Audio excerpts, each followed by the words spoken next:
یہ اس وقت کی بات ہے جب میں پہلی بار یورپ آیا۔ کسی ایئرپورٹ پر کوئی لینے آیا، کہاں رہا اس کا ذکر کسی اور مضمون میں، کیونکہ پھر اس مضمون کی طوالت پڑ جائے گی۔ تو میں حیران ہو گیا کہ تعلیم، اچھی زندگی کے علاوہ جن رویوں کی وجہ سے میں پاکستان چھوڑ کے آیا ہوں، اپنے دیسیوں میں وہی رویے، وہی سوچ موجود ہے۔ میں 1 مہینے تک ایک گھر میں رہا جس میں مسجد بھی تھی۔ وہاں سے ایک پشاور سے تعلق رکھنے والے آدمی جو خود کو افغانستان کا بتا کر یہاں پر ریفیوجی اسٹیٹس لے چکا تھا، اس نے مجھے وہاں مزید صرف اس لیے نہیں رہنے دیا کہ میں نے صرف اتنا کہا کہ پاکستان میں شیعہ لوگوں کو بہت قتل کیا جاتا ہے، یہ ان کے ساتھ ظلم ہے۔ یہ 2013 ستمبر اکتوبر کی بات ہے۔ اس کے بعد وہ مجھ سے بہت ناراض ہو گیا۔ یعنی دیکھیے کہ جس انتہا پسندانہ اور مذہبی نفرت پر مبنی طالبانی سوچ کو وہ چھوڑ کے آیا اور اپنے پناہ لینے کی وجہ بتائی، اس پر وہ قائم ہے۔ دوسرا، مجھے دھچکا لگا جب میں نے دیکھا کہ ایک مسلم کی موت ہو گئی۔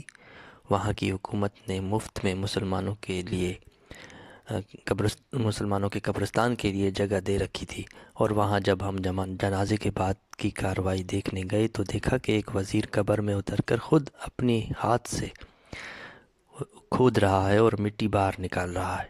اتنا سادہ پن، اخلاق، ہمدردی، ایمانداری، برابری کا احساس جو میں نے وہاں کے تمام رہنے والے آئرش اور انگریزوں میں دیکھا، ہمارے ہاں ایسا رویہ بہت نایاب ہے، اور خصوصاً پاکستانی وزیروں میں اتنا غرور اور عوام کو غلام سمجھ کے چلنا کہ اس کی تو بات ہی چھوڑ دے۔ تو خیر، جب اس خود غرض جس کی ساری فیملی کو آئرش حکومت پال رہی تھی، اچھا گھر، بچوں کو مفت اچھی تعلیم، کہہ رہا تھا انہوں نے جو بھی کیا ہے اس میں ان کا مطلب ہے، یا یہ کہ اس کا ان کو فائدہ ملتا ہے، میرے دل میں آیا کہ بھائی پھر سعودی عرب یا کسی اسلامی ملک میں چلے جاتے تو پتہ چلتا۔ تو خیر، جب اس نے کہا کہ اپنے رہنے کا انتظام کر لو یا اتنا کرایہ لگے گا وہ بھی ابھی دے دو، اور میرے پاس کوئی کام بھی نہیں تھا، 2 مہینوں کے بعد میں اس کو دے چکا تھا، تیسرے کا میرے پاس نہیں تھا اور کام ڈھونڈ رہا تھا۔ تو خیر، میرے ساتھ وہاں ایک اور لڑکا رہتا تھا، اور ہم نے 2 اور لڑکوں سے بات کر کے مل کر کالج کے پاس ایک سستا سا پرانا قسم کا گھر لیا۔ حیرانگی کی بات ہے کہ وہی تبلیغی یہاں پہ بھی آنے لگے جو پاکستان میں گھروں کالجوں میں جاتے رہتے ہیں، اور اس پر یہ کہ ان کو میں ہی ان کو بٹھاتا، چائے پلاتا، بات کرتا، باقی میرے ساتھ رہنے والے 2 پاکستانی چھپ جاتے۔ اوپر سے ایک محترم جنہوں نے ہماری مدد کی، وہاں کی معلومات دی، کھانے پہ بھی بلایا وغیرہ، اور ان پاکستانیوں کا دوغلا پن مجھے واضح محسوس ہوتا جو ایک طرف مذہبی ہونے کی بات کرتے، دوسرے مذاہب کے لوگوں کے خلاف بات کرتے، ان سے نفرت کرتے، ان کے نظام کے خلاف بات کرتے، دوسری طرف ان کی تعریف بھی کرتے اور ان تبلیغیوں سے بھاگتے بھی۔ اور جن صاحب کی میں بات کرنے کے لیے یہ مضمون لکھ رہا ہوں، وہ تو باقاعدہ نسل پرستی کرتا، پر میں ہمیشہ خاموش رہتا اور برداشت کرتا۔ اس کا احوال تھوڑی دیر بعد، بس میں 3 اور لوگوں کی بات کر لوں جو بعد میں ہمارے ساتھ رہنے لگے۔ ایک MIT سے PhD کرنے آیا تھا، جناب اس کا فیوریٹ اسپیکر اور یہ مقبول جان۔ دوسری تیسری دفعہ پوسٹ ڈاکٹریٹ کرنے آیا تھا، اور جو دوسرا بندہ تھا وہ دوسری تیسری دفعہ پوسٹ ڈاکٹریٹ کرنے آیا تھا، اور وہ ہر وقت پروڈکٹس پہ لکھ کے نمبروں کا بتاتا کہ یہ لکھا ہو تو مت خریدنا، حرام ہے۔ کتنی عجیب بات ہے کہ کیمسٹری پڑھنے والا جو پیریوڈک ٹیبل کو سمجھتا ہوگا کہ کیمیکل کے ڈفرینٹ فارم سے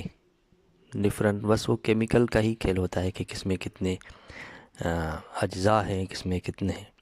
تو بہرحال، ایک اور تھا جس کا نام میرے ساتھ رہنے والے نے فضول رکھا تھا۔ یہ اس کی سوچ سے شاید یہ سارے متفق تھے کہ وہ ہر وقت ضیاء الحق کے لائے ہوئے نظام کی تعریف کرتا رہتا۔ اس زمانے میں وہ سارے ٹی وی آنے کے بعد ARY کے جھوٹے پروپیگنڈا کا بڑے خوشی سے شکار ہوتے رہتے تھے، اور ایک عجیب ماحول بن چکا تھا میرے لیے کہ میں وہاں رہ رہا ہوں جن میں سے کسی ایک کے خیال اور سوچ سے متفق نہیں ہوں، پر میں کوئی بحث بات نہیں کرتا تھا، کیونکہ مجھے پتا تھا کہ ایک دفعہ کچھ کہنے پر شاید یہ چڑھ دوڑے تھے، اور دوسرا ان سے بات کرنا بحث کے آگے بین بجانا تھا۔ میں سمجھ چکا تھا۔ تو وہ بات جو میں نے کی تھی وہ اس نسل پرست کے سامنے کی تھی۔ مجھے یاد نہیں کہ کیا بات تھی، پر شاید ملکی صورتحال پر ایک تجزیہ نگار کی کوئی بات کی تھی تو وہ شدید غصہ ہو گیا۔ میں تو چپ ہو گیا اور وہ بولتا چلا گیا۔ اچھا، جب وہ نسل پرستی والی باتیں کرتا تھا تو میں نے کبھی اس سے بحث نہیں کی پر دل میں باتیں اٹھتی تھی۔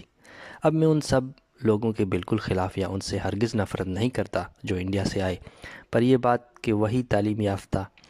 تھے، انہوں نے ہی ہمیں پڑھایا سکھایا، اس پر اختلاف ضرور کروں گا اور کچھ باتیں مختصراً کروں گا۔ شاید اس میں تھوڑی سی تیز لہجے کی بو آئے، پر وہی باتیں میرے ذہن میں آتی رہتی تھی جن میں زیادہ تر سچ ہی ہے، پر میں نے کبھی کہی نہیں۔ ایک تو یہ کہ ہندوستان سے یہ لوگ لٹے پٹے آئے تھے، یہاں رہنے والوں نے انہیں ان کا خیر مقدم کیا، اور وہ جس طرح یہاں سے مختلف انڈیا کے مختلف حصوں میں مختلف علاقوں میں گئے، ہمارے ہاں صرف سندھ کی طرف زیادہ تر ان کا جو ہے ٹارگٹ، جیسے کہ سندھ تھا، ان کو اپنے گھر دیے، اور یہاں رہنے والے کوئی جاہل نہیں تھے، نہ ہی غریب تھے۔ اسی طرح انہوں نے بہت سارے فلاحی کام کیے تھے جو یہاں پہ رہتے تھے، بہت سے اسکول، اسپتال، سوسائٹیز، فلاحی ادارے بنائے۔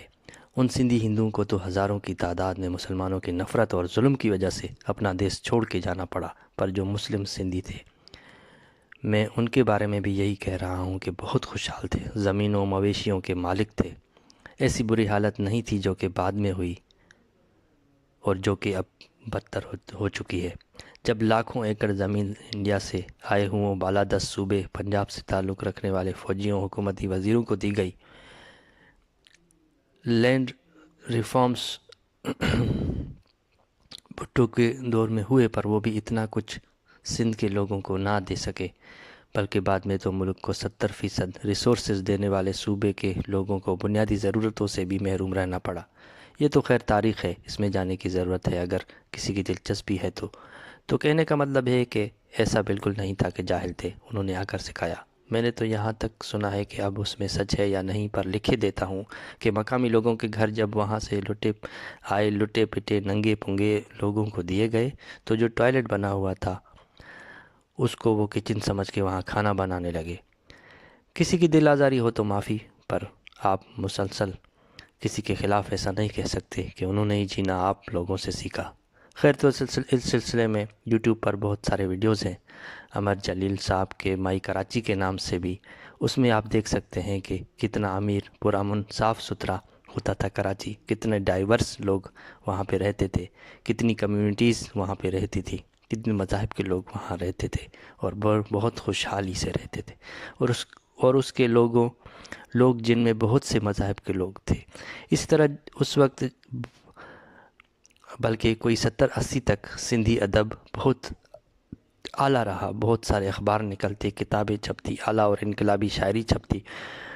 محلوں میں چھوٹی چھوٹی لائبریریز ہوتی تھی۔ مجھے خود یاد ہے کہ وارہ میں 3 ایسی جگہ تھی جہاں میں سندھی اخبارات رسالے پڑھنے جاتا تھا۔ بعد میں ایک سوچے سمجھے حکومتی ارادوں کی وجہ سے ایک تو تبلیغیوں کا ہجوم بڑھتا رہا، مسجدوں میں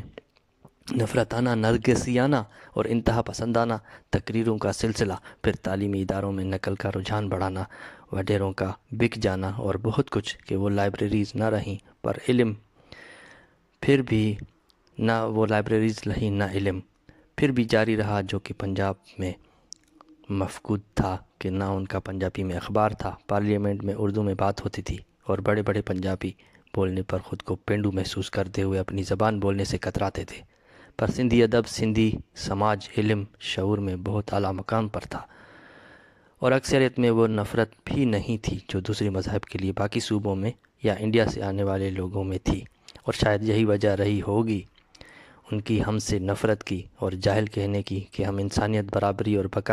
بقائے باہمی پر یقین رکھتے ہیں۔ ہم میں وہ نرگسیت نہیں کہ بس ہم مسلمان ہی عظیم اور اعلیٰ ہیں، باقی سب ہم سے کمتر ہیں، وغیرہ وغیرہ۔ تو یہ کچھ تھا ذہن میں جو میں نے بہت ہی مختصر کر کے لکھا ہے۔ پڑھنے کا شکریہ،